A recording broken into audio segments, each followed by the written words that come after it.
वैसे नागफली की टोटका करने से, नागफली जानते हो जिसमें कांटे होते हैं, पंजा ऐसा पंजा होता है, उसमें बहुत सारे कांटे होते हैं, लंबे लंबे ऐसे होते हैं, बहुत पतले पतले होते हैं। नागफली में जिस व्यक्ति के यहाँ चोरी हुई, सावधानी से उसको तोड़ लें और उसके कांटों को झरा लेना है जिससे लगे नहीं, और ऐसे झराना कि आंख में ना चला जाए, बहुत बारीक होता है और लगने पर पक जाता है।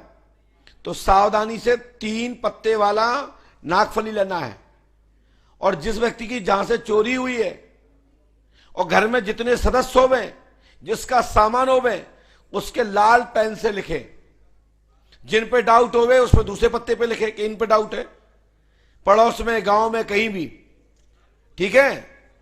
और ऐसा कोई भी घटना हो, चोरी हो, धन हो, मर्डर हो, उसका पूरी आकृति उस पर बन जाती है। जहां धन गड़ा होता है वहां के बारे में भी उस पर आ जाएगा आपका मकान का नक्शा संभवता, और इशारा हो जाएगा कि आपको इस कोने पर आपको सफलता प्राप्त होगी।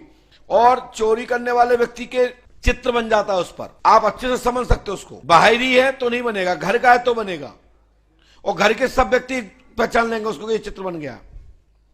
ये क्रिया करने से घर के ही व्यक्ति के द्वारा चोरी की गई है तो उसमें फोटो बन जाता है, इसको ध्यान करें। और इसको रविवार के दिन करना है।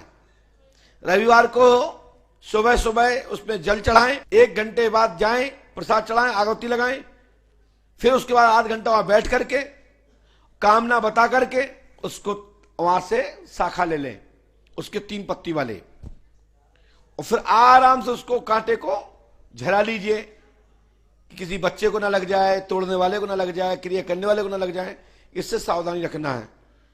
तो ये क्रिया करने से सफलता मिलती है। पेन से रखना है और चित्र ऑटोमेटिक बन जाता है। चित्र उसमें 2 दिन 3 दिन तक रखना पड़ता है। इसका प्रयोग हमने एक ही बार किया था मात्र, और ये हमने इसमें किया था, किसी के यहाँ लूट हुई थी, और ये घटना बागपुरा की है। ये भांडे के पास बागपुरा पड़ता है। हमने यहाँ पे एक लूट हुई थी, उसमें मैंने बताया था। उसमें चोरी करने वाला घर का ही व्यक्ति था जिसने लूट करवाई थी अपने रिश्तेदारों, सालों वालों के माध्यम से। तो वो उस दौरान उसमें चित्र बन गया था और पुलिस को, भांडर को सहायता प्राप्त हुई थी उस जमाने में। ये बात लगभग है 1997 या 98 की घटना है, थोड़ा सा आगे क्लियर नहीं कर पाएंगे। लेकिन उस दौरान कोई सिकरवार थाना प्रभारी थे, उनको उस नागफली के माध्यम से उनने चोरी का बहुत बड़ा खुलासा, लूट का खुलासा किया था।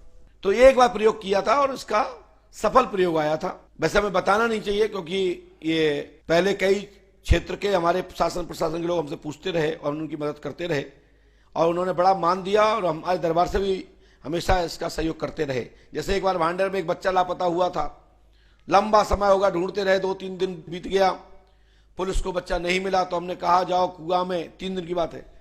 तो हमारे पास विपुल पत्रकार जी आए, उस दौरान 2-3-4 लोग और आए। तो मैंने कि जाओ, उस समय तुम्हारे मकान के पीछे एक कुआं है, उस कुआं में तुम्हारा बच्चा खड़ा हुआ है अंदर।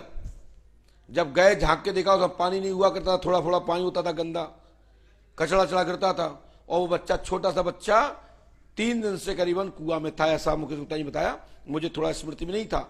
तो उसमें भी एक प्रयोग किया था हमने, उस प्रयोग के माध्यम से बताया और वो वहां पर प्राप्त हुआ था। ये भांडर की घटना है, यहाँ से 18 किलोमीटर दूरी पर। इसमें बड़ा एक बवाल हुआ, लंबी पुलिस लगी, बड़ी व्यवस्थाएं हुई, और उसके बाद वो घटना का क्रम खुला था। ये हनुमान जी की कृपा है। बोलिए पंडोकर सरकार की। तो ऐसी कई घटनाक्रम सामने आते हैं और यही प्रयोगों को समय पर हम आप लोगों को मार्गदर्शित करते हैं।